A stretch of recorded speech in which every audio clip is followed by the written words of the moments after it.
Buenas noches y bienvenidos a un programa más de Página 3, aquí en Televisión Melilla. Pues el campus universitario de Melilla ha organizado una jornada de matemáticas y Melilla se ha convertido durante unos días en una ciudad donde pues, ilustres profesores de varias universidades pues, han venido a hablar sobre las matemáticas, sin duda alguna un tema apasionante y también un tema aborrecido por aquellos que siempre se han declarado enemigos de las matemáticas o no poder con las matemáticas. Nosotros de Televisión Melilla vamos a aprovechar esta jornada, hemos invitado a distintos profesores aquí a los estudios de televisión para que nos comenten y nos hablen de las matemáticas y de la aplicación de la matemática. Para eso contamos esta noche aquí con nosotros con la presencia del profesor Victoriano Ramírez. Buenas noches, profesor. Hola, buenas noches, ¿qué tal? Usted es matemático, licenciado en matemáticas, ¿no?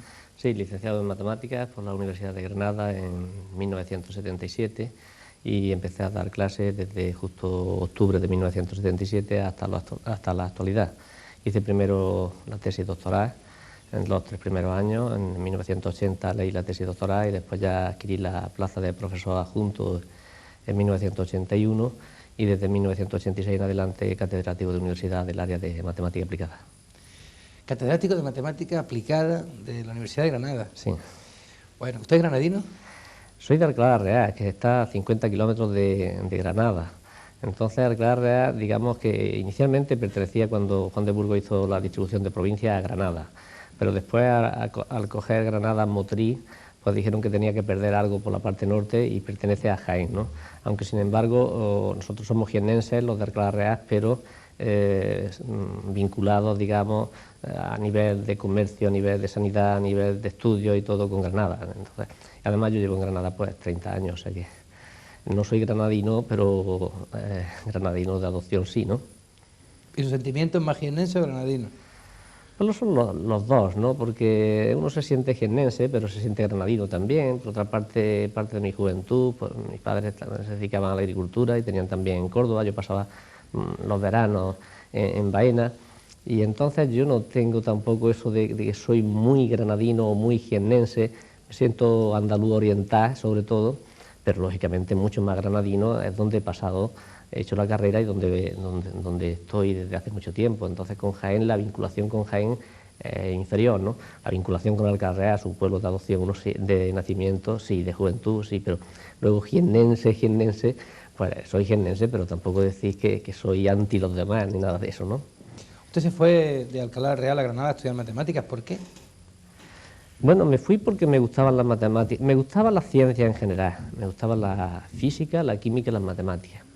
En ese momento lo que se hacía era un selectivo, es decir, un primer curso que servía para muchas carreras, entre ellas matemáticas, física y química, además de biología, geología. Biología y geología yo no lo había pensado. Realmente cuando fui a Granada a hacer ese selectivo casi pensaba en química. Después, porque tenía una formación muy importante del bachiller. El bachiller de Alcalá era muy bueno y a mí la química me había ido bien las 3, ¿no? Pero la química en el último año, pues bueno, la tabla periódica, aquello me manejaba muy bien y llevaba una formación muy buena en química. Tal formación que no necesité casi nada para aprobar la química en la universidad. Y eso me hizo decantarme ya entre la física y las matemáticas. Física no estaba todavía, pero decían que la ponían al año siguiente.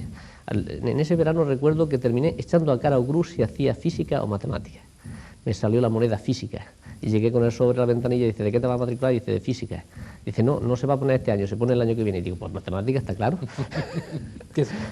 ¿Qué remedio o sea, le quedó? Que fue una cosa, podía haber sido cualquiera de ellas. Pero lo que sí parece cierto, según cuenta usted, desde luego su vocación por la matemática aplicada sí. Era ya evidente, ¿no?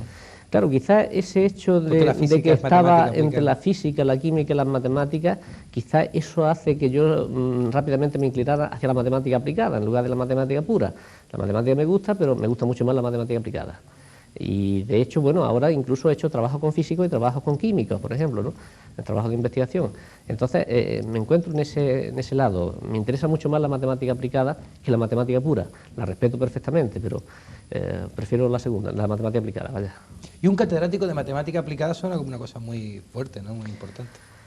Suena bien, y a veces le piden a uno de todo, ¿no? Porque que dicen que es la matemática aplicada. Es que la matemática se aplicará, porque uno no lo conoce todo, se aplicará a muchísimas cosas. Uno descubre que en cualquier sitio encuentra matemáticas, y realmente yo en matemática aplicada estoy, o sea, me he dedicado a cosas muy concretas, ¿no? Y pues, se siente uno bien, sí, pero también se siente que no puede responder a tanto como se pide, ¿no? Profesor Ramírez, en la situación de los universitarios hoy en Granada, que para nosotros es como nuestra referencia, ¿no? Sí. Nuestra capital universitaria es Granada, para la gente de Melilla. Bueno, ¿diría usted que los años han mejorado a los alumnos? ¿Los años han empeorado la formación de los alumnos?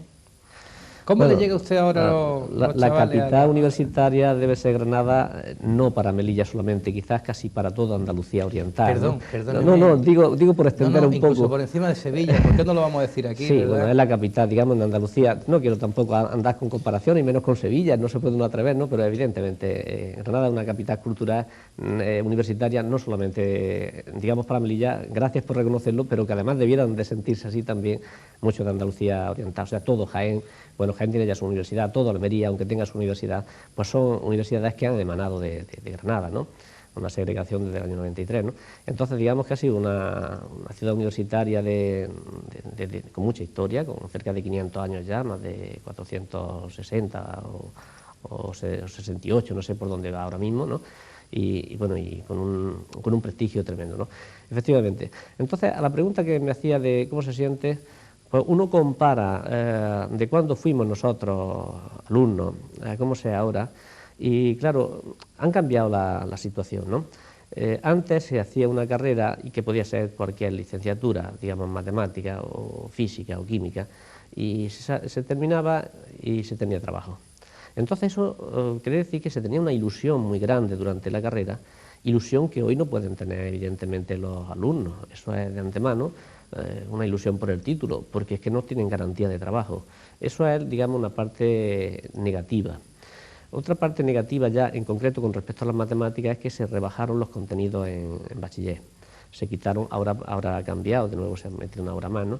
Y lógicamente, pues si se dan menos matemáticas, se hacen menos problemas, pues se sabe menos cuando se llega a la universidad. Sin embargo, la universidad no ha reaccionado, no quería reaccionar a la baja rápidamente, y entonces se ha encontrado con un choque de que había que suspender más porque los alumnos sabían menos, ¿no? Se quería dar lo mismo cuando se tenía una cosa de partida, una situación de partida inferior, ¿no? Y eso pues hace que haya habido bastante suspenso, siempre lo ha habido en matemáticas, ¿no? Pero se encuentra uno que ahora se suspende poniendo exámenes mucho más fáciles que antes, ¿no? Y entonces, bueno, pues esa es una parte también un poco negativa. La parte positiva de todo esto es que antes la universidad era una minoría y ahora la universidad es una mayoría los que acceden a la universidad, y eso es una cosa muy positiva, ¿no? Así es. Decía como... el profesor García Maña, muchas mujeres en matemáticas, ¿no? Sí, antes había muy pocas y ahora hay muchas, efectivamente. Eso es cosa que me alegra de que haya muchas más mujeres. Antes parecía como con las escuelas técnicas, que había muy pocas y ahora hay muchas más. Y la cuestión, al hablar, a mí no me gusta este debate que hay continuamente entre hombre y mujer y tal, y los agravios y eso, pero bueno, hay que, si se fija uno un poco, la cuestión también que observo es la mayor constancia que tienen las mujeres, ¿eh? O sea que asisten más de forma regular en la parte de prácticas, porque ahora eso ha cambiado también bastante y se trabaja con el ordenador, pues uno observa de que la constancia en las mujeres es muchísimo mayor que en los hombres, ¿no? De hecho, por ejemplo, uno puede venir a hacerlas con el ordenador o tener el ordenador en su casa y hacerlas, con lo cual se examina luego igual que el otro y bueno, si no la ha hecho, pues va a caer, ¿no? Mientras que si la ha hecho, pues la va a hacer bien, ¿no? Entonces uno observa que las mujeres optan por venir, los mismos que vienen a la clase de teoría y el problema, luego vienen a la clase de ordenador. Los hombres vienen un poco menos, ¿no? Entonces, yo, por ejemplo, he tenido a lo mejor en un grupo de prácticas, puede ser en torno a 25 o 30. Y que 18 sean mujeres y 6 sean hombres. Eso era impensable antes, ¿no? Pero bueno, ha cambiado la sociedad y... Sí. Afortunadamente. Bueno, pero digamos que uno también podía esperar que el cambio y la igualdad llega a que, como aproximadamente hay también un número parecido de hombres y mujeres, pues que tener, si hay 24, pues que haya 15 de uno y 9 de otro, o 10 y 14, o 12 y 12, pero no cerca de 20 y 5 o 6 que se llega a dar, ¿no? Entonces a mí eso me ha llamado la atención, desde luego. Más bien cuando antes no solía haber en matemáticas tanta mujer, ¿no? Con todo mi respeto a los profesores de educación de primaria, secundaria, incluso bachiller, con todo mi respeto a ellos, la pregunta hecha a un catedrático de matemática aplicada parece que tiene más consistencia, ¿no? ¿Por qué le tiene la gente miedo a las matemáticas? Bueno, lógicamente cuando una asignatura suspende más se le tiene más miedo. Entonces tendría uno que decir, ¿por qué se suspende más? Yo no creo que los profesores de matemáticas tengan una formación inferior a los profesores de letras o de ciencias naturales. Además, yo creo que la formación en todos puede ser más que suficiente para dar sus clases, ¿no? Quizá una justificación que puedo encontrar, y no quiero justificarlo tampoco, pero que pudiera ser, una razón podría estar en que las matemáticas pueden ser más abstractas que las otras. Si a uno le hablan en biología de la célula, pues le están enseñando allí el dibujo y eso, ¿no? Si a uno en química le hablan de una reacción, pues ve allí un reactivo que echa en otro y que miden la concentración y eso. En las matemáticas, como se sabe, a partir del siglo XIX, pues se dejan de ir de la mano de las demás ciencias y se hace una unificación, una fundamentación y se despiden un poco diciendo que por sí solas se pueden valer. Es decir, las matemáticas tienen reina y criada de todas las ciencias, reina en el sentido de que no necesita de las demás y criada en el sentido de que puede servir a todas. Entonces, durante la época de atrás siempre había ido al servicio de las demás, lo que me demandan las demás es casi lo que se hace, digamos, es una matemática aplicada, ¿eh? Y a partir del siglo XIX, pues no, se hace una unificación y entonces se desarrolla y es muy bueno para las matemáticas, se unifica, se fundamenta todo, pero después esa inercia se ha continuado y posiblemente muchas veces estamos continuamente enseñando conceptos matemáticos sin dar aplicaciones. ¿Sí sabe para qué sirven? Quizás sirven se sepa, para las propias matemáticas. Quizás, además de para las propias matemáticas, se saben ejemplos, a lo mejor cada vez se saben menos de no usarlo, a lo mejor el profesor cada vez sabe algunos menos, ¿no? Pero sí se saben, pero bueno, eso es, digamos, a lo mejor requiere un tiempo que estamos quitándole a avanzar más en las matemáticas. Y posiblemente valdría la pena gastar ese tiempo, aunque avanzásemos menos. Porque entonces, sobre todo el alumno se sentiría más satisfecho con las matemáticas. Y la gente se sentiría muy orgulloso de decir, no, yo es que he hecho tal asignatura, yo es que sé matemáticas, ¿no? Y ahora es lo que se observa más las matemáticas, a ver si me quito las matemáticas, si la pruebo y me las quito, ¿no? Debería de ser lo contrario, sé matemáticas. Sé matemáticas, yo sé resolver ese problema porque sé matemáticas, ¿no? Entonces quizás la falta, a lo mejor hay alguna falta de motivación basado en ejemplos reales que el alumno comprenda y entonces se interese porque tiene que saber hacer unos cálculos porque no hay más remedio para resolver esos problemas, ¿no? Entonces no viese las matemáticas como un obstáculo para aprobar, sino como una herramienta para poder resolver los problemas de la vida real, ¿no? Pero eso es casi consustancial a nuestra sociedad, ¿no? El hecho de que la matemática sea complicada o nos parezca complicada, parezca muy compleja, sea difícil, ¿no? Sobre todo porque empezamos con elementos muy básicos, quizá enseñarle a los niños a sumar, restar, multiplicar y dividir, y el hecho de que se equivoquen haciendo una mera operación, digan que no sirve para las matemáticas, eso es un drama, ¿no? Porque eso no es verdad. Eso no es verdad, claro. Eso no es verdad, o sea, la equivocación, yo me equivoco y además les digo a los alumnos al principio que me equivoco, lo cual es muy bueno para la didáctica, porque ya no se fían de mí, ya van fijándose, ¿no? Y no se dedican a copiar directamente, a veces les engaño o me equivoco a cosas hechas, ¿no? Pues tenéis que estar atentos, ¿no? Entonces eso de equivocarse es humano y además, bueno, pues están los medios de cálculo que no se equivocan en hacer la cuenta y ya no podemos pensar, hombre, es que si se va la luz, que si esto, que hay que hacer una cuenta dividir con 6 cifras perfectamente, sin igual, eso no tiene... Pero eso no son matemáticas, eso son procesos mecánicos de hacer una operación. Es más importante, ¿no?, para la visión matemática que el alumno sepa al hacer una división que le tiene que dar un número próximo a 3 y que si le da 30 es que se ha equivocado en el punto decimal eso y que debe detectarlo. Que no haga la división perfectamente y le dé 2,98,77 porque no se ha equivocado en una cifra. Sería más importante que supiera que le tiene que salir próximo a 3. Porque luego a la larga lo haces con la calculadora y se puede equivocar y pisar un número 2 veces. o dejar la tecla pisada y que salga 2 veces, y que le salga en lugar de 3, 300, y si no tenía ni idea de por dónde iba eso. Es decir, que yo creo que la idea mental rápida de una solución aproximada pueda dar es mucho más importante que el hecho de que no se equivoque nunca en hacer una suma, una resta, una división. Eso no tiene... Que luego no. la experiencia, Que luego la madurez del ser dice humano, que yo lo voy a cuando hacer con la calculadora. va Claro, creciendo, sabe que una cosa puede ser 3, 3 y media aproximadamente, exactamente. en cualquier obra, midiendo un tubo, midiendo cualquier Efectivamente. cosa, ¿no? Si le dice 30, no le hace falta ni recurrir a la máquina para decir no puede ser 30. No puede ser 30, exactamente, eso es importante. ¿Y esa educación, ese entrenamiento en el niño no sería básico?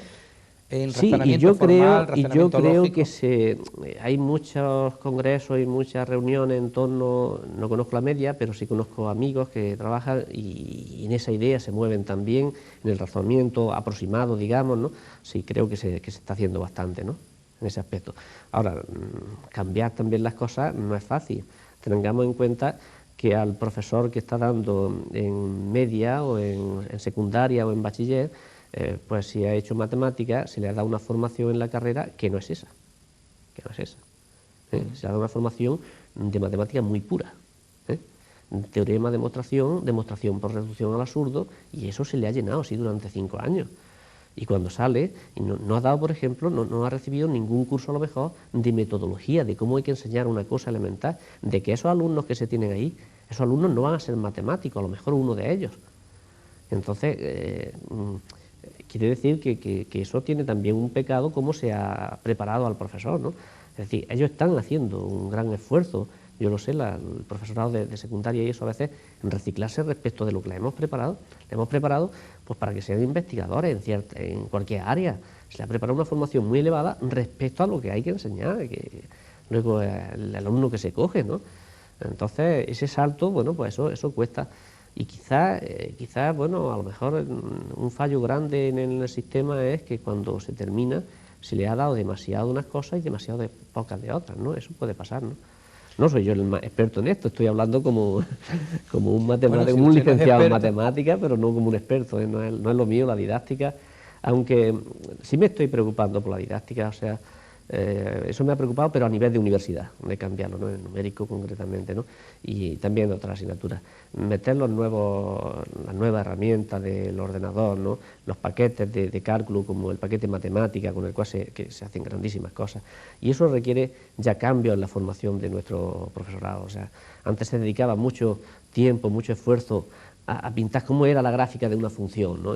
Y bueno, hoy una función se lo dice al ordenador y dice explode, y coge punto a punto y coge 10.000 puntos y te la pinta y ahí tienen ya la gráfica. Entonces, debemos de invertir muchísimo tiempo para que nos dibujen cómo es la gráfica de una función el alumno, o a lo mejor hay que decirle que hay unas herramientas que están al alcance de todos, que te hace la gráfica. O sea, no perdamos tiempo en lo que ya sabemos cómo se hace. Claro, exactamente, que se puede hacer de otra forma y que quizá ahora el alumno tiene que gastar más tiempo en analizar esa figura que ver ahí, dónde es creciente, qué significado tiene esto, qué significado tiene lo otro, ¿no? Más que gastar muchísimos meses en que haga esa curva aproximadamente bien, que nunca la hace bien, porque luego decía, bueno, aquí tiene un máximo, aquí tiene un mínimo, de aquí es creciente, aquí es cóncava, pero el dibujo que luego tiraba uno a mano alzada no tenía una precisión grande, ¿no?, mientras que el ordenador sí que la tiene una precisión bastante grande. Yo recuerdo en matemática aplicada, en estadística, cuando se hacían análisis de varianza o de covarianza, el tiempo que se empleaba en sumar y multiplicar, y ahora un ordenador, claro, quizá 1 hora o 2 horas, y ahora un ordenador te lo da en 2 segundos, ¿no? Te da efectivamente, todos los resultados en 2 segundos. Sí. El problema viene en la interpretación del resultado. Claro, exactamente. Que es lo que hay que educar al alumno, quizás. En estadística, la media significa esto, pero bueno, la media de que uno no come nada y el otro se come un pollo es medio pollo entre los dos, ¿no? Pero eso tiene una varianza importante, entonces después de la media viene la varianza, ¿para qué sirve? Entonces hay que saber, hay que ir al concepto, los estadísticos, claro, bajar sobre todo al concepto. Sí. Pero usted es especialista en un tema un tanto que ha sido motivo de su conferencia, un tanto llamativo. Sí. Lo ha titulado usted Matemática y Política. Yo, en realidad, cuando leí Matemática y Política, dije, no sé si van a explicarnos cómo políticamente se puede mejorar las matemáticas. No. Porque no pensaba el camino inverso, cómo la matemática puede mejorar la política y en qué.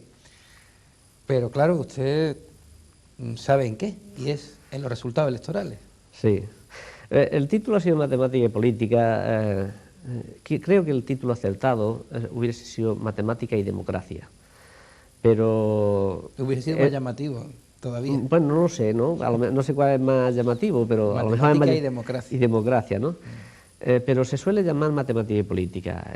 Taylor es un libro que se llama Matemática y política, por ejemplo, ¿no? Y trata parte de lo que yo he expuesto, ¿no? Yo no voy a hablar de política, no soy un político, sino lo que he hablado aquí y en lo que he investigado bastantes años ha sido en unos problemas que tienen aplicación en la política. Que tiene aplicación en la política, pero yo lo he tratado matemáticamente, es decir, que yo político no soy. ¿Qué problemas son?, se pregunta uno. ¿Y qué hay ahí de matemática? Bueno, pues un problema matemático que tiene aplicaciones en la política, no solo en la política, en la economía, en muchas más cosas, pero uno de ellos en la política, es el reparto proporcional de escaños, la asignación de escaños en proporción a los votos que han sacado los partidos. Aquí la ciudad autónoma. Un problema muy controvertido, sobre todo en Cataluña, en las últimas elecciones catalanas. Pues...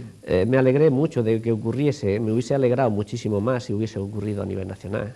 Lo recordamos sucintamente, Maragall obtiene más votos reales que... Maragall obtiene 5.000 votos más que Pujol, Convergencia y Unión. Tiene menos. Ellos tienen 4 escaños menos. Y tiene 4 escaños. 4 escaños menos. Bueno, usted está hablando de injusticia, en el fondo, ¿no? Sí, sí, política. Sí, la democracia, el principio de la democracia, que puede ser controvertido, que puede ser discutido, es una persona, un voto. Y gana quien más votos tenga. Entonces, en Cataluña, más votos obtuvo el PSOE, pero más escaños obtuvo Convergencia. Convergencia. ¿Por qué? Porque de por medio hay lo que se llama un sistema electoral y hay una transformación de unos números en otros números, de votos en escaños, una fórmula. Es una ley. Que lo hace una ley. Y esa es la parte matemática del asunto, la transformación de un conjunto de números en otro conjunto de números, que son los votos de los partidos en los escaños para los partidos. Esa es la parte matemática del sistema electoral, que es la parte que a mí me interesa. En un sistema electoral hay que contemplar más cosas, por ejemplo, quiénes son las circunscripciones, la campaña electoral, cómo se rige, las impugnaciones, las mesas electorales. Bueno, podríamos dar una lista grande, de la cual yo no soy nada especialista. Y el núcleo duro de la ley siempre es la transformación de unos números en otros, y ahí es donde entran las matemáticas. Eso se llaman fórmulas electorales. No es correcto fórmula porque a veces hay dos soluciones, digamos, si hay que repartir 5 y hay 2 partidos y obtienen el mismo número de votos, uno se lleva 3 y otro 2. Y entonces, pero pueden ser que 3 sea el A y 2 el B o al revés, porque hay una situación de empate. Entonces lo correcto es método electoral, aunque se habla de fórmula electoral, fórmula DON, ¿no? Ley DON. Ley no debiera decirse, sino fórmula DON o método DON, ¿no? Pero vulgarmente también se dice ley DON, ¿no? Y esa es la parte matemática, esa es la parte por la que yo me interesa, uno de los dos problemas. ¿Y usted está de acuerdo con la fórmula DON? No es que esté de acuerdo o en desacuerdo, ¿no? Hay que analizar las distintas fórmulas electorales y saber sus propiedades. Entonces, nosotros nos encontramos que una de ellas es la fórmula DON, Selagüe. Hay infinitas fórmulas y eso pronto llena a la gente. ¿Cómo que hay infinitas? Hay infinitas fórmulas posibles, conocidas, para asignar escaños, fórmulas diferentes, que siempre entre una y otra podemos coger un ejemplo donde una da un resultado diferente de la otra. Entonces, con los mismos votos, con la misma Sí, los mismos votos, exactamente. Dice, bueno, usted dice que estas dos fórmulas son diferentes. Dígame una distribución de votos donde den resultados diferentes. Entonces yo le encuentro una distribución de votos donde darían resultados diferentes, ¿no? Entonces, eso es lo más grande que nos encontramos. Primero, que hoy en día disponemos de infinitas fórmulas electorales. Las fórmulas clásicas de restos mayores, los métodos de Huntington, que eran solamente 5, y luego los métodos divisores, que tienen como caso particular a los de Huntington, que ahí hay infinitas posibilidades de redondeo de las cuotas de los partidos, ¿no? Y entonces, ante eso, decir, ¿DON es mala o buena? No, eso no lo podemos decir así, ¿no? Eso decimos, no, yo no le pregunto si es mala o buena. O está de acuerdo o no, ¿no? ¿Usted cree que es el sistema matemáticamente más justo? No, yo creo que hay justicia matemática. Un análisis, o sea, nosotros tendríamos que hacer un análisis del sistema electoral español. Es decir, ¿qué ocurre con el sistema electoral español, ¿no? Entonces, bueno, pues globalmente pensemos el sistema electoral para el Congreso de los Diputados, porque hay muchos sistemas electorales. Luego está el Senado, que es un sistema completamente diferente, un sistema en el cual no habría ni que hacer las elecciones. Podríamos decir los senadores, yo no tienen que levantar las urnas, contarlos cuando acaban el Congreso de Diputados, cuando han acabado de contar los del Congreso, puedo decir los senadores, de los 260 no me equivocaría en más de 3. ¿Quiénes son? Con nombre y apellido. O sea, no habría que contar. Por extrapolación del resultado del Congreso. Así es el sistema del Senado, digamos, innecesario, tal y como se ha planteado el Senado, ¿no? Y el sistema electoral del Senado, Melilla tiene 2 senadores, Ceuta tiene 2, las demás provincias, salvo las islas, tienen todos 4, los partidos presentan 3, no les se deja presentar a 4 y las personas pueden votar a los... Son listas abiertas. Son listas abiertas, ¿no? ¿Cuál es el resultado? Pues, pensemos en Granada, por ejemplo, ¿no? Los 4 de Granada.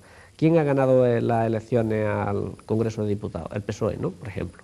Bueno, pues el PSOE se lleva los 3 suyos. ¿Quién es el segundo? El PP. El PP se lleva 1. ¿Quién? De los 3. El primero de la lista, ya está.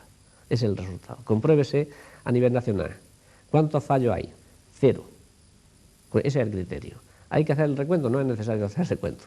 El que gana en el Congreso se lleva los 3 senadores de la provincia. El que queda segundo se lleva el senador suyo que ocupa la primera posición.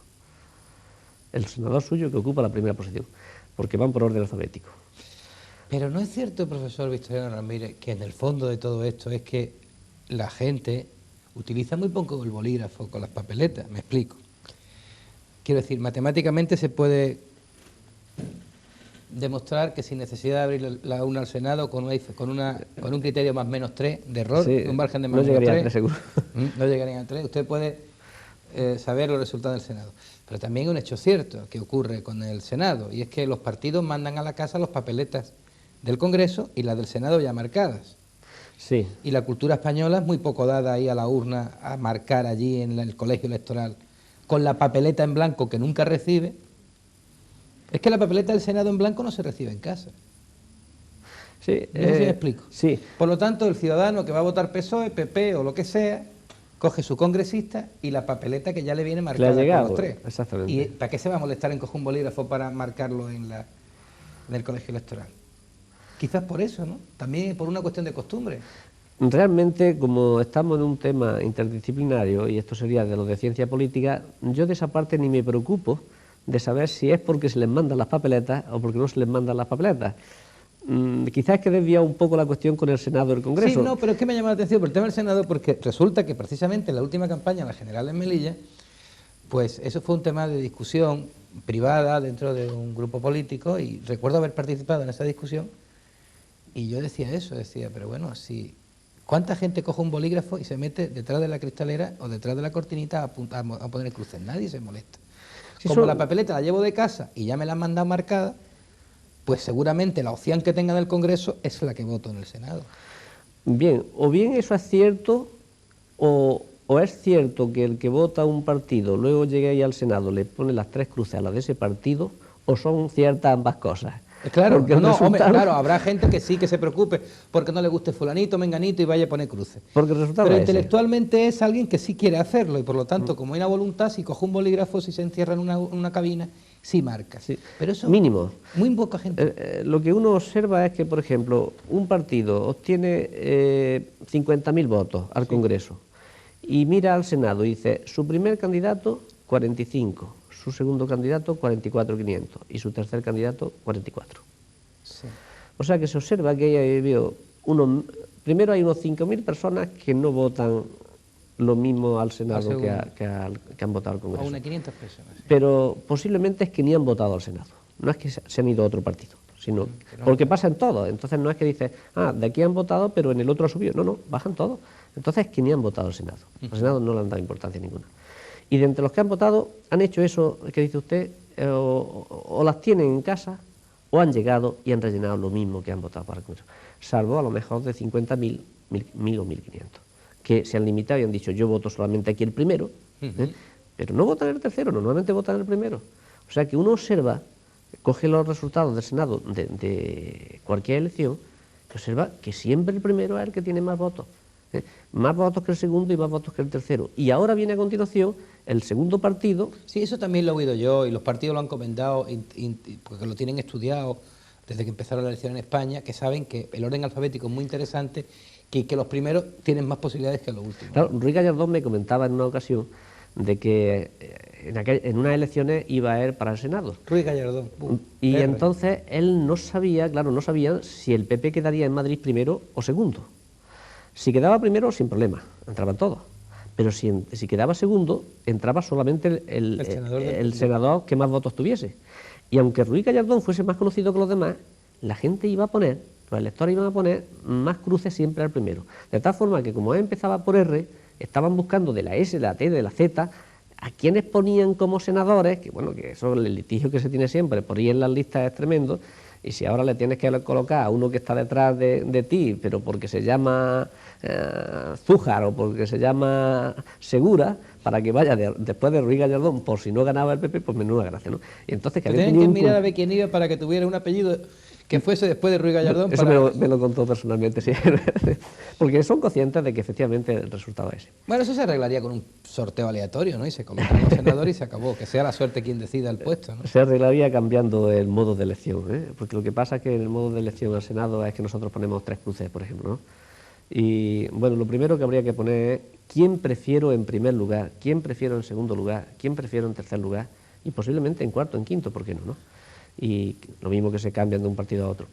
Que el público, los electores, optan por respetar el orden de los partidos. Bueno, respétese el orden, ¿de acuerdo? Pues si quieren eso, el elector renuncia, digamos, y se fía perfectamente de lo que hacen los partidos, aceptémoslo. Pero digamos que lo que resulta impresentable en el Senado es que en una ciudad un partido obtenga, por ejemplo, el 24%, otro el 22%, otro el 23% y otro el 18% y otro el 17%, y entonces al Senado los 3 senadores del primero obtienen pues una cantidad de votos. A continuación viene el del segundo. Pero sin embargo, proporcionalmente, habría que haberle dado un senador a cada uno de esos 4 partidos. El sistema actual no lo permite, porque el hecho de que pongamos 3 cruces todos han hecho que los del 24% se han llevado 3 senadores, el del 22% 1 y el del 21% se ha quedado, o el 20% el que hayamos dicho antes, 0. Sin embargo, en el Congreso sí, ¿no? En el Congreso sí, porque por eso decía yo antes que en España hay sistemas electorales, muchos sistemas electorales diferentes, ¿no? Y el del Congreso es diferente. Y las municipales son diferentes, aunque la fórmula DON sea la que se utiliza en todas partes. Entonces no podemos decir DON es bueno o DON es malo aisladamente. El sistema electoral juega distintas variables. Tamaño de la circunscripción, la barrera electoral, la fórmula electoral. Hay muchas circunscripciones o hay pocas. Entonces, la fórmula DON lo que tiene de particular es que beneficia al partido más grande, al más votado.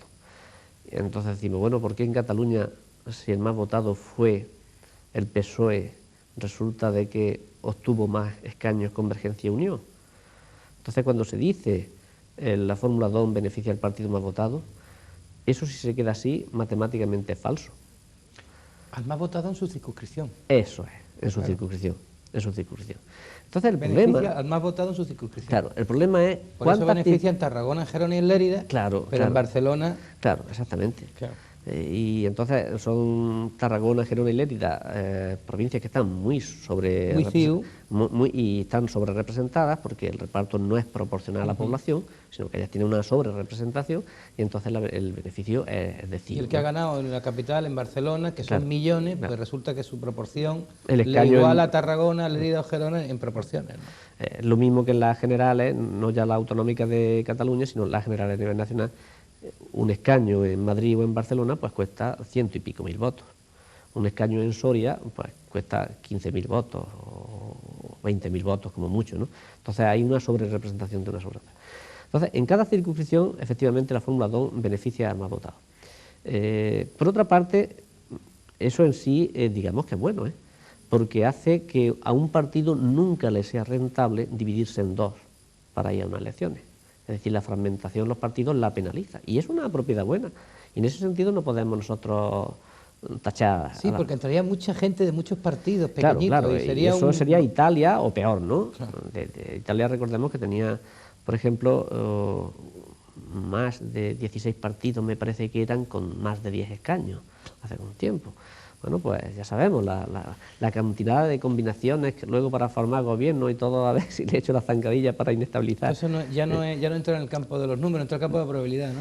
entra en el No, campo, ya entra en la en lo que se probabilidad. llama la gobernabilidad, que es más difícil, ¿no? Lo que llaman los políticos la gobernabilidad. Y entonces, cuando se diga de diseñar un sistema electoral, no solamente hay que pensar en una proporcionalidad pura, sino hay que pensar también en la gobernabilidad y hay que pensar en la representatividad. Entonces, profesor Ramírez, lo que parece en principio claro es que la ley DON tiene algo bueno. Para empezar, que es Sí, esa es una propiedad buena, buenísima. que favorece siempre al partido más votado. Exactamente, Y que la penaliza la división. fragmentación la penaliza. La Es decir, penaliza, los partidos más sí. pequeños se penalizan. Sí. Para que no haya un exceso de representación minoritaria. Sí, efectivamente, esa es una propiedad buena. Ahora nosotros, si queremos, entonces podemos seguir hablando un poco a nivel de España, qué ocurre, Sí. ¿no? Tenemos más de 30 circunscripciones con 5 o menos diputados. Digamos, por ejemplo, Huelva o Almería tienen 5, ¿no? Granada ya entra entre las más de tamaño medio, de 7, ¿no? Pero luego en Castilla pues hay muchas con 3, por ejemplo Soria o Burgos, que tiene 4, ¿no? Valladolid tiene 5, que es la que tiene más. Nosotros tenemos uno. Ceuta tiene 1. Ceuta tiene uno y Ceuta tiene una población como Soria. O sea que Ceuta no está sobre representada en diputados en absoluto, sí en senadores, digamos, ¿no? Sí, en senadores. Melilla también tenemos un diputado y dos. Y dos senadores, exactamente. Entonces, el problema a nivel de España no es la fórmula 2. No. Con cualquier otra fórmula, cuando nosotros tenemos que repartir 3 escaños en varias provincias, en Guadalajara, por ejemplo, pues difícilmente 3 partidos van a obtener representación. Tendrían que estar muy igualados. Serán 2 partidos solamente los que obtienen representación, con 3. Pero es que con 4 igual y con 5 igual. Si nosotros analizamos las elecciones generales y vemos todas las que tienen menos de 5, o 5 o menos, que son más de 30 circunscripciones, vemos que en todas ellas representación consiguen solo 2 partidos. A lo mejor de tarde en tarde, en Álava, porque hay más fragmentación, lógicamente porque ya estamos en el País Vasco, puede que 3 partidos tengan escaños. Entra Unidad Alavesa, un partido... Exactamente, que haya 3, o PNV, PP y PSOE Sí. consiguen representación en Álava en unas elecciones generales, estoy hablando, ¿no? Unidad Alavesa no ha conseguido nunca en elecciones generales. Bien, me he confundido sí, con municipales. Exactamente. Es que como aquí vivimos más las municipales autonómicas... Claro, que las aquí se vive generales, más eso. pues aquí es todo o nada, es uno. Entonces, la cuestión es que la tercera fuerza política, en 30 o 40 circunscripciones, se queda sin representación, sea con el método DON, o sea con el método Desarrollo, o sea con el restos mayores, que por supuesto no lo sugiero restos mayores, o sea con la fórmula 2/3, que fue una fórmula que yo le propuse al gobierno como una situación, una fórmula de reparto más proporcional que DON, pero que no... Pero no le interesaba el gobierno que mandaba en ese momento, No, claro. no le interesaba. Claro, si el le que va interesa- ganando, ¿cómo le va a interesar que le rectifique una ley por la que Claro, gana? esa es la cuestión. En los sistemas electorales pasa eso. Es muy difícil cambiarlo y es lógico que sea difícil cambiarlo.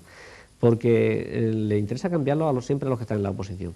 Y un partido que está en la oposición te está diciendo que hay que cambiar el sistema, que es injusto y que está, y en el momento que llega el gobierno cambia de opinión. Claro, evidentemente, si ha ganado con el sistema, ¿cómo lo quieren Con cambiar? el sistema la lleva. No tiene lógica, es lógica matemática. Es lógica matemática. Entonces no se llega al cambio del sistema electoral hasta que no produce, o sea, hasta que el sistema lleva a una situación de crisis al país. No, porque digamos, quizás por puro egoísmo de quienes están en el poder. Usted habrá estudiado todos los procesos, supongo, seguro, de elecciones generales, habrá mirado los resultados, lo habrá metido en el ordenador, circunscripción y tal. Izquierda Unida es un partido muy perjudicado por la IDON. Sí, bueno, es lo que iba a seguir hablando, ¿no? Entonces, tercer partido se queda sin representación en 30, 40 circunscripciones. Si ese partido sistemáticamente es el mismo, el que actúa de tercero, pues ya sabemos que todos sus votos en 30, 40 o 50 provincias, 50 no, alguna coge, ¿no? 30, 40, 42, 43, los pierde. Son votos que se llaman voto no útil, llamaban. Bueno, es una forma quizás no correcta, pero les llamaban el voto no útil, porque no da lugar a representación. Claro. Entonces, evidentemente, Izquierda Unida, las 2 últimas elecciones, salvo en Cataluña, País Vasco y Galicia, en todo el resto de España, era el tercero. Era el perjudicado sistemáticamente. El tercero, cuando había 5 escaños a repartir, o 4, y no cogía ni uno. No, bueno, pero no solamente con 5, con 6, con 7.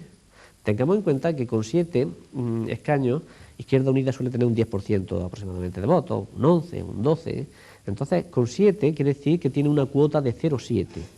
En la ley DON, su gran inconveniente para alcanzar escaños es que no te garantiza un escaño hasta que tu cuota no sea 1. Entonces, el 10% de 7 es 0,7. Con el 10% todavía con 0,7 no te garantiza escaño. Pudieras tenerlo, depende de cómo estén repartidos los votos en los demás, pero no tiene garantía del escaño hasta que no llegue a cuota 1. Entonces, imaginemos que para conseguir el 1 con 7 escaños, tiene que andarse tal vez por cerca del 14 a 14,2% por ahí, ¿no? Es decir, que hay que tener una representación muy alta, incluso en provincias de 7. Y ya más de 7 son poquitas, ¿no? Bueno, tenemos Madrid y Barcelona en grandes circunscripciones, con 32 a 34, dependiendo de la población. Luego está Valencia, que oscila a 16, a lo mejor una vez 17, también dependiendo de la población. Y de ahí saltamos al 12, 13, Sevilla y Málaga, Murcia, La Coruña, Vizcaya, unos cuantos, ¿no? Y a continuación 6 o 7. Es decir, que estaremos con 6 o 7 circunscripciones donde por debajo del 14 o el 15% una fuerza puede conseguir representación. Es muy fuerte. Creo que el 18% es la división de 100 de 6, ¿no? De 100 y de por Sí. 6 es 18%, a partir del 18 para abajo, 13, 14 empieza a ser ya una cosa peligrosa para no tener representación, cuando se dirimen 6, 7 escaños, ¿no? Claro, claro. Entonces la barrera electoral que se pone del 3% es una barrera... No, el 3%, el 5% es que, bueno, aquí se vive mucho en las municipales. Claro, el 5%. El 3% es, hablando del Congreso primero, sería el 3%. Queda es absurda, fuera. es absurda. El método en sí tiene una barrera mucho más grande. Claro, que es el 8, el 9 o el 10 quizás, ¿no? Exactamente. Dependiendo de la circunscripción. Luego, entonces, no es la aplicación, no es la fórmula DON, la responsable, no, es sino globalmente. el método de distribución de escaños en función de la circunscripción. Es lo que usted cuestiona.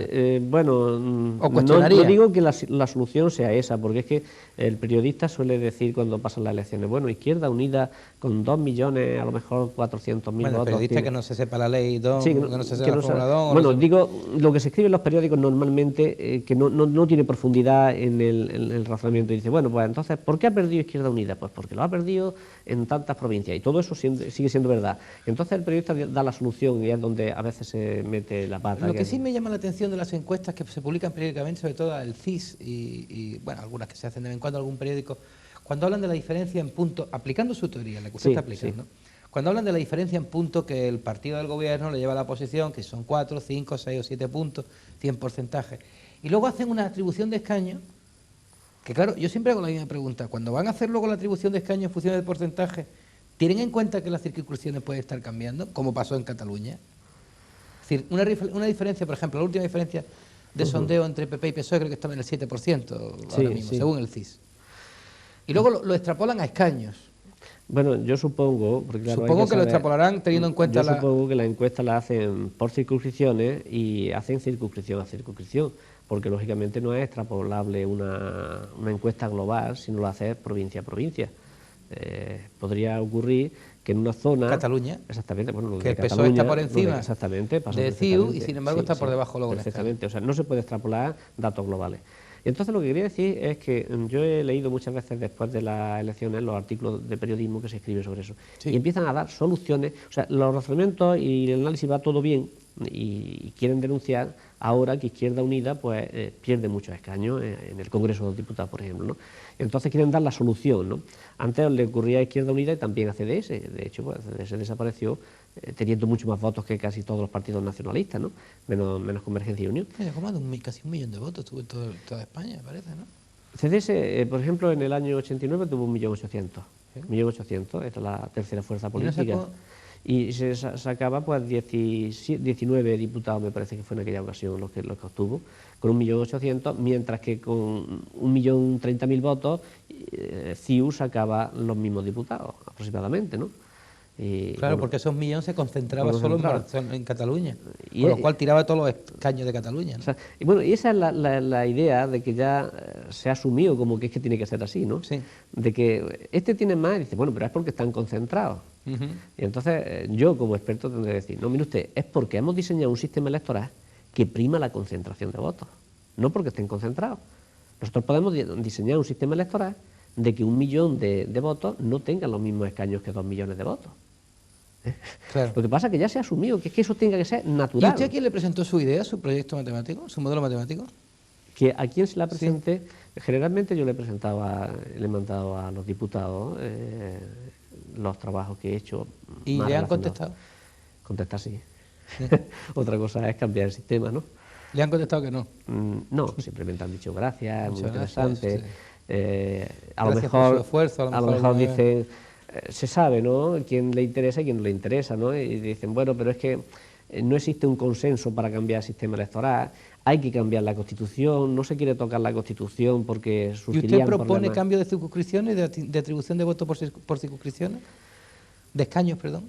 Si queremos hacer un No, sistema... sí, su modelo matemático, ¿qué propone? yo he desarrollado distintas alternativas.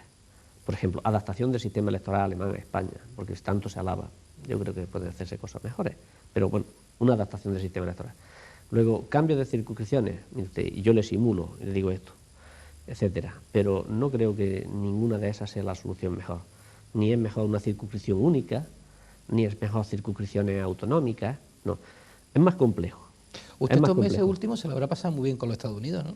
Sí. Se habrá divertido como... Sí, bueno, pues, hombre, los mitos que hay frente a otros sitios y siempre tendemos a imitar cuando tenemos cosas mejores, ¿no? Entonces, no hay por qué imitar a Estados Unidos, ni a imitar a otra región de España, ni nada de eso. Qué chapucero, ¿no? El recuento Chapucero, sí, manual. bueno, ya de por sí el hecho de que vayan todos a uno los compromisarios al que tiene más votos, ¿no? Y la dimensión, cómo están dimensionados cada uno de los estados, a ver si, bueno, los que tienen más hispanos eso pierden un poco para que no vayan a mandar, es una manipulación, ¿no? Luego lo de el hecho de la denuncia esta última, he llegado a tener, lo que pasa es que hoy no traigo aquí la papeleta, tuve el deseo de tener una papeleta de Estados Unidos para saber cómo se votaba. Pero de Florida, ¿no? Al final la que me mandaron no era de Florida, pero la con que aquella vale, que me mandaron... Pero la que vale aquí dinero para Sí, el museo, sí. la de Florida, claro. Pero claro. cualquier papeleta que le mande a uno le da la idea de lo que es la papeleta allí, ¿no? Y entonces, menuda chapuza, ¿no? Auténtica. Primero, es un jeroglífico. Es un jeroglífico. Lo primero es, por ejemplo, la papeleta que me mandaron a mí, me enviaron, el ciudadano votaba 48 cosas. No solamente 48 cosas simultáneamente. Tenía que poner 48 notas. No era ya solamente si votaba a Bush o a Al Gore, ¿no? Sí. Entonces 48. Bueno, pues en esas 48 podría ser si se hace una ronda de circunvalación en la ciudad que te va a repercutir en los impuestos que te vale tanto. De esas había varias, de tipo económico, de hacer enlaces de carretera y rondas de circunvalación. ¿Y cómo hacen el recuento en la misma papeleta con todo eso? Bueno, recontarán cosa a cosa. Bueno, electrónicamente eso se puede hacer quien tiene la más X y menos X, ¿no? Pero entonces, en esa, que hay que votar tanto y que son varias columnas, pues imaginemos nosotros, yo no sé lo que pasó en las papeletas mariposa y demás, porque quise tenerlas, pero no eso. Me dijeron que daba lugar a la confusión, pues perfectamente. Sí, porque estaban bailados las columnas, estaban ¿verdad? Bailadas, ¿no? Entonces, y parecía que uno estaba en el otro. Los de Buchanan, pues el que iba a votar, por ejemplo, a Al Gore, si ponía aquí a Al Gore y aquí a Buchanan y el redondelillo en medio, sí, pues a lo mejor el que va a votar a Al Gore termina votando a Buchanan. Y votaba a Buchanan, sí. Vota a Buchanan. Lo puedes preparar, manipular en ese sentido, efectivamente, eso con un poco de picaresca, pues se hace así, y lo más antidemocrático que se puede hacer, pero lógicamente la gente hace lo que haga falta por aquí. Así que 48 cosas en una misma papeleta. 48 cosas había que votar. Eso es casi una múltiple de 3 triples y 5 dobles. No era un folio normal, un DIN A4, era como un folio doble, O sea que una aquello, además ilegible, en letra pequeña, vaya, una cosa, ¿no? Se parece casi de República Bananera. Mira que usted que critican a la República Bananera, pero llega con un pliego ahí de votos. Sí, bueno, y luego, pero visto exteriormente, ¿en qué país, que teniendo a un hermano de gobernador allí, sea el que decida y... Bueno, es que eso es impresentable, lo de Estados Unidos es impresentable. Pero bueno, ahí tienen una cultura, un sistema electoral distinto, que vienen de mayoritario, la cultura nuestra es proporcionalidad y es bastante diferente. Pero que ese es un sistema para no imitar, creo yo. El italiano tampoco le gusta a usted, por lo que veo, porque provoca que todos los partidos tengan representación, con lo cual...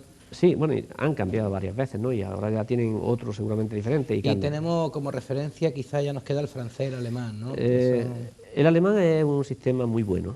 Porque está también federalizado como la autonomía. Es lo más, digamos, que se parece España, allí están los LAN, 16 LAN, los LAN son más grandes que las comunidades autónomas, nosotros tenemos comunidades autónomas muy pequeñas, por ejemplo La Rioja, ¿no? La ciudad autónoma de Melilla, en fin, bueno, digamos ciudad autónoma pues son dos y podría eso, pero es que nosotros seguimos teniendo dentro de lo que luego es en el interior de la península bastantes comunidades pequeñas, ¿no? Está Navarra, está Cantabria, Asturias un poco más grande, pero que hay así también bastante pequeñas, no solamente digamos las dos ciudades de Ceuta y Melilla, ¿no?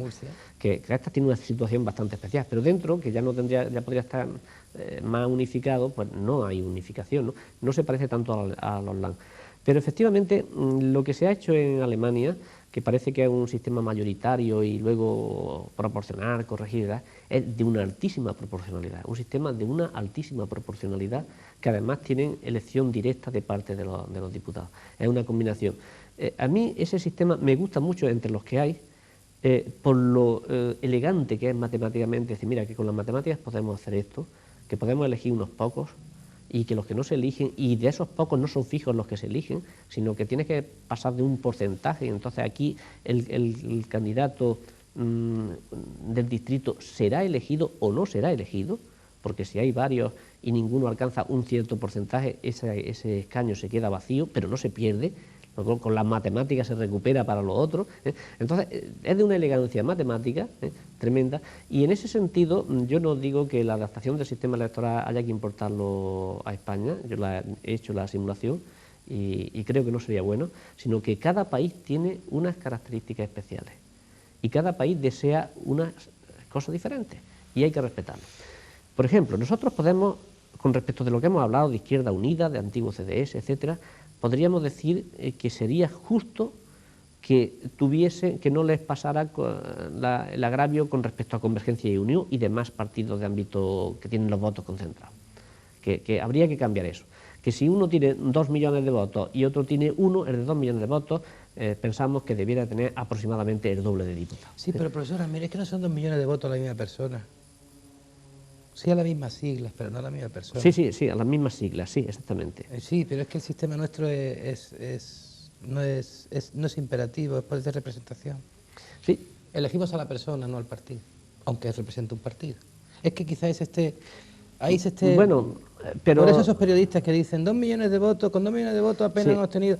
Pues claro, 2 millones de votos que no eran a la misma persona, era fulanito de Soria, menganito de Ávila, menganito de Teruel, menganito de Guadalajara, zutanito de Huelva. Luego nos lo suman y dicen que son 2 millones de votos al CDS. Ya. Pues mire usted, que son 2 millones de votos repartidos para 34 personajes que hemos querido votar o que hemos querido poner en el Parlamento. Bueno, pero... Ahí entra la parte política, no la parte matemática. Sí, bueno, la parte política, pero la parte política dice, si esos 2 millones de votos, esas mismas personas vivieran todos en una misma ciudad, sí que le daba yo tantos. Sí, bien, pero no vive. Y entonces, ¿por qué el hecho de que una persona viva en un sitio, viva en otro, repercute tanto? Pues, profesor Ramírez, por la teoría de conjuntos, ¿no? No, yo creo que ahí se salta el principio de la democracia, ¿no? No, el resultado es que siempre... Le voy a poner un ejemplo que también me ha llamado la atención, ya que usted está metido en estos asuntos de matemática electoral, y le pongo un ejemplo. Imaginemos una circunscripción donde un partido tiene 5 diputados. Sí. O sea, hay 10 diputados a elegir, 10 diputados por esa circunscripción, y un partido tiene 5, otro 3 y otro 2. 5, 3 y 2. El número 11, el que hace el 11, se quedó en las puertas, no pudo entrar. Alguien se le adelantó por ley de restos, ¿no? Bien. Bueno, ahora un señor del primer partido, de entre los 5 partidos, decide irse, transfugarse. Sí, no, es que decide transfugarse. Y entonces los partidos políticos inmediatamente dicen que devuelva su escaño y me lo devuelva a mí. Para que yo meta al sexto. Pero es que el sexto no fue elegido. No sé si me explico. Sí, sí. No fue el sexto de ese partido, es el número 11 que no entró. Y ahí estaría la corrección de la ley, ¿no? Son temas diferentes Entonces, es que tiene mucho que ver con lo matemático, y con lo representativo. Porque si un partido tiene 5 escaños y luego resulta que en realidad son 5 nombres, porque ese nombre se puede llevar su escaño. Sí, por una parte, efectivamente, está de que las listas lo hacen los partidos, las listas están bloqueadas, etcétera, y decimos que son representantes nuestros. Son representantes de los partidos más bien ante nosotros, porque lo han elegido a ellos, ¿no? Claro. Esa es la cuestión. Ahí y luego al final, constitucionalmente, filosofía. el razonamiento es que el escaño pertenece a la persona y no al partido. Claro, la persona es el que... Las leyes la han hecho así, ¿no? Las leyes la han hecho así porque las podían haber hecho de otra forma. Lo podían haber hecho diciendo que uno pertenece a eso y si ese se quiere ir es que se va fuera, no se va al grupo mixto. Y entonces entra el siguiente del partido. Pero claro, fíjese la diferencia entre la matemática y la política. Porque la matemática diría, ¿quién sería la próxima persona a ocupar ese escaño que ha sido abandonado? El número 11. Claro, esa es lo que pasa es que estamos en un tema interdisciplinario entre ciencia política y matemática. Entonces, yo en esos temas, personalmente en la investigación, prefiero abstenerme, ¿no? O sea, lo que pasa en Ceuta cuando hay un tráfuga, una chica que dice que va a votar a un partido y con lo cual ese es el que gana la alcaldía, presidencia de usted igual porque eso no... etcétera. No importa en qué sitio que va. Yo no entro en Usted termina el día en que se asignan los escaños a los votos de la urna. Su trabajo acaba ahí. El trabajo del matemático acá se dedica exclusivamente a decir cómo hay que transformar estos votos en estos otros escaños para que se tengan ciertas propiedades agradables. Y propiedades agradables podrían ser algunas como la siguiente. El Congreso de Diputados, si seguimos hablando a nivel de Congreso de Diputados, es a nivel nacional. Sí. Y entonces un partido que tenga más votos que otro tiene que garantizarme que tiene más escaños que ese otro, que no pase lo de Cataluña. Eso no lo podrían exigir a nosotros como una demanda. Demandas lógicas, por ejemplo. Dice, mire, el método que usted me dé, yo quiero que si le digo a Melilla, la ciudad autónoma, que tiene 25 escaños, usted me hace el reparto. Y ahora si yo le digo que tiene 26, me hace el reparto. Cuidado, cuando me haga el de 26, con su método, ningún partido puede obtener menos que con 25. Eso es razonable, los mismos votos. Dice, aquí tiene la tabla de votos. Supongamos que la ciudad autónoma tiene 25. Sí. Hágame el reparto con su método. Dice, y ahora supongamos que tiene 26. ¿Le ha salido que algún partido tiene menos que antes? Es irracional. Sí. Parece ilógico. Dice, que ese pecado no lo tenga en método. Bueno, propiedades lógicas de ese tipo. Cuidado, eso que acabo de decir no lo cumple el método de los restos mayores, que es con el que se dice cuántos escaños recibe cada provincia. Eso no lo verifica, tan sencillo como eso. Es decir, nosotros tenemos un parlamento de 350 sí. Y decimos, ahora en lugar de 350, que se reparten en proporción a las poblaciones... Que sean 360. Y decimos 360. Y resulta que Zamora, que recibía 4, recibe 3, por ejemplo. ¿Eso ocurre? Eso ocurre con el método que tenemos. Entonces, ese método no tenemos que utilizarlo. Entonces, las matemáticas están para eso, para detectar qué propiedades son buenas. Entonces, tenemos una tabla de propiedades lógicas. No hay ningún método perfecto que las verifique todas. Entonces, tenemos que darle prioridad a qué propiedades. Usted tiene que darle, dice, esto es importantísimo para mí. Cuando crece la Cámara, no puede decrecer el reparto, la asignación que recibe un partido. Otra comparación. Porque si aumenta usted los escaños, entonces se van a las circunscripciones, nuevamente se van a circunscripciones de mayor población. Son paradojas que ocurren con los restos. Que los restos no se mueven igual cuando vamos aumentando para los partidos pequeños que para los partidos grandes. Entonces el problema de los restos mayores es ese, ¿no? Otra propiedad lógica, decimos, bueno, en la ciudad autónoma de Melilla han concurrido estos partidos. Dice, para las siguientes elecciones, cada partido hace su estrategia y uno dice, bueno, pues yo voy a intentar ganarme electores de aquel partido. Y efectivamente se gana 100 electores que se vienen a su partido y obtiene 100 votos más y aquel 100 votos menos, supongamos, ¿no? Y otros hacen otra estrategia diferente, ¿no? Otros dicen, bueno, pues yo voy a tratar de sacar votos de la abstención y otros... Entonces, nos fijamos solamente en estos dos que uno ha ido a quitarle votos a otro. Bien, pues efectivamente, este tiene 100 votos más y aquel 100 votos menos. ¿Sería lógico que si este obtuvo antes 7 escaños y aquel 2, este que le ha quitado 100 votos ahora pase a 6 y aquel a 3? ¿Los votos han venido para acá y un escaño ha ido en dirección contraria? Sería lo lógico, ¿no? No, digo, sería ilógico porque aquel ha perdido y este ha ganado. Digo, estoy diciendo que si uno le quita votos a otro, sí. Y este, al comparar los dos resultados de las elecciones, este pierde un escaño que lo gana aquel. Este tiene un escaño menos y aquel un escaño más. ¿Y eso se da? Eso puede darse.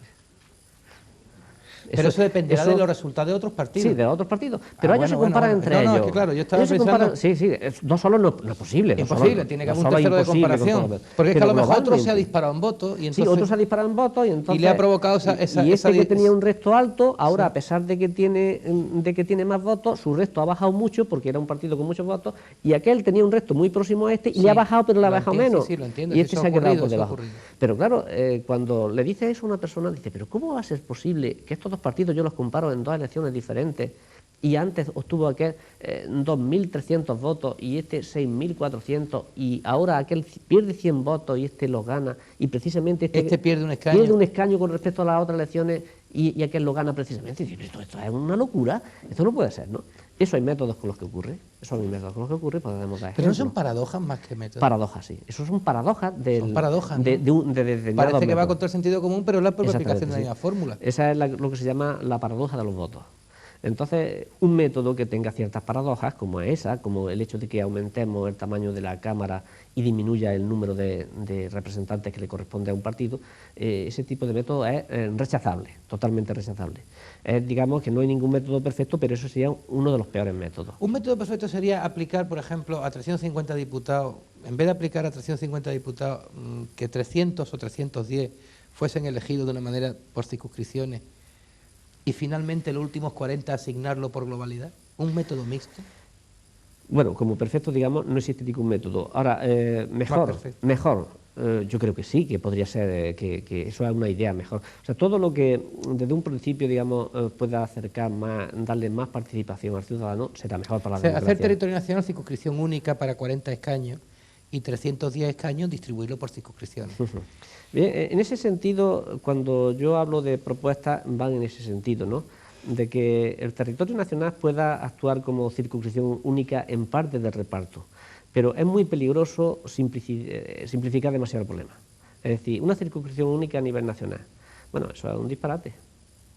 Y lo dicen muchos resultados de artículos en periodismo cuando eso, hombre, pues no pasaría porque nos cogemos la tabla de resultados y le aplicamos ya DON o cualquier método y una proporcionalidad magnífica. Mire usted, pero es que si tuviésemos nosotros una circunscripción a nivel nacional, el número de partidos que habría concurrido a las elecciones no sería el mismo que ha concurrido con estas circunscripciones. Porque entonces todo partido sabe que cuando tenga 50 o 60.000 votos va a obtener un escaño. En lugar de ir 50 partidos o 60 a las elecciones, habría ido 300, 400 o 500 partidos. Y como consecuencia del reparto, ¿no se cree usted que serían esos los votos? No, se aumentaría el porcentaje de partidos por los que se quedan por debajo, se pondría la barrera mucho más alta para dejarlos fuera. Bueno, circunscripción única tenemos la europea, tampoco nos escandalicemos.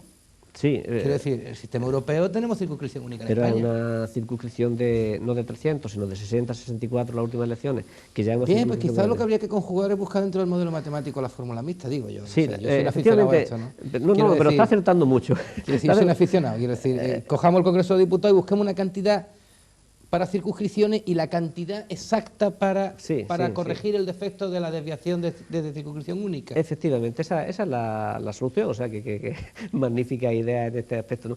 Lo que yo he propuesto como alternativa, sugiero fundamentalmente como alternativa, son fórmulas mixtas.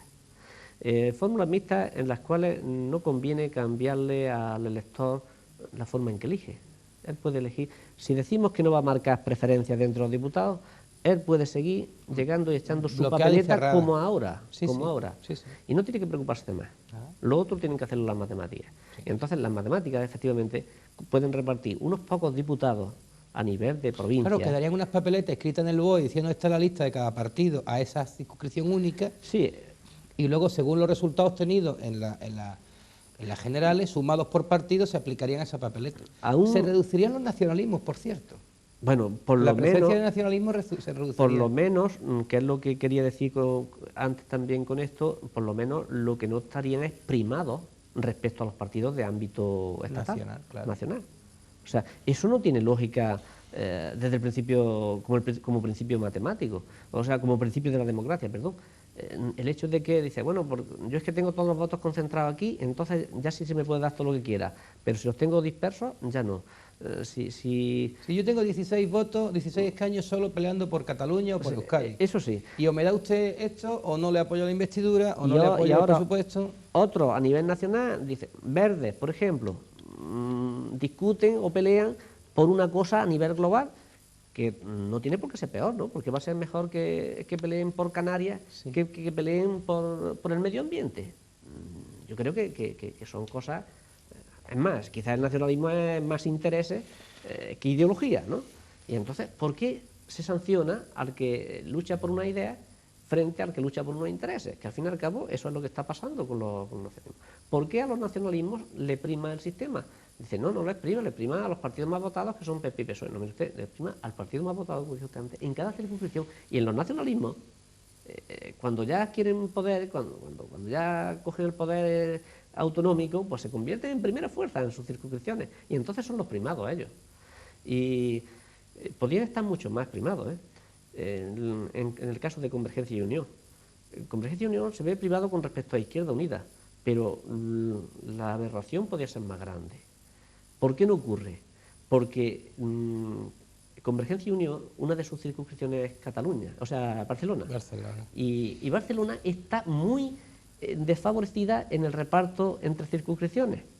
Lo mismo que Madrid, porque le corresponderían como 10 más. Sí, eso es lo que hace que los ciudadanos, dentro del sentido común, no entiendan que Convergencia tenga mayoría absoluta en Cataluña y, sin embargo, el Ayuntamiento de Barcelona sea socialista, ¿no? Sí, exactamente. Claro, esas son las...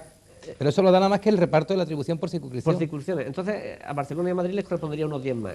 Si Barcelona tuviese 10 más, pues Convergencia y Unión de esos 10 se llevaba 5. En lugar de tener 18, tendría 23. Claro. Es decir, que el agravio comparativo con Izquierda Unida y con CDS en los años 80 sería mucho más grande. Es decir, que el nacionalismo podría tener una prima bastante más grande en ese sentido. Pues, profesor Victoriano Ramírez, ha pasado, aunque no parezca, más de una hora. Llevamos más de una hora hablando. Y hay aquí un ejemplo de catedrático de matemática aplicada, en este caso algo tan cotidiano, tan de andar por casa como la política y las elecciones. Queremos agradecerle su tiempo, el haber dedicado un tiempo a nosotros, una hora, para acercar este problema. Supongo que los políticos, por lo menos en la ciudad, o los más acercados a la política, les habrá interesado escuchar el tema del sistema. Sí, normalmente... Entre otras cosas porque cada 4 años les interesa saber cómo se reparte. Sí, bueno, vamos a ver si alguna vez cambia el sistema y si cambia, pues que sea para algo mejor, no lo que le interese al partido que mande, sino, digamos, en el sentido de que el ciudadano pueda participar más, pueda marcar algo de preferencia y no se produzcan estos agravios y estas injusticias. Y es un reparto complejo a varios niveles, como indica usted, yo creo, la salida mejor, ¿no? No digamos la óptima, porque eso nunca existe, se puede inventar muchas, pero efectivamente un reparto a distintos niveles, a nivel de provincia actual, y con esos mismos votos hacer un reparto nacional complementario. Que, bueno, la propuesta mía tiene 2 repartos, uno para igualar en cuanto a la proporcionalidad y otro para primar al partido vencedor para que pueda gobernar. Yo creo que hay que ir con proporcionalidad a nivel global y con gobernabilidad, en el sentido de que el partido que gana tenga alguna ventaja, pero cuidado, que esa ventaja la paguen entre todos los demás, que no la pague solamente Izquierda Unida o antiguamente CDS o los partidos tercera, cuarta fuerza a nivel nacional ya es que ni existe, ni quinta, ¿no? Existen, pero no con representación, realmente.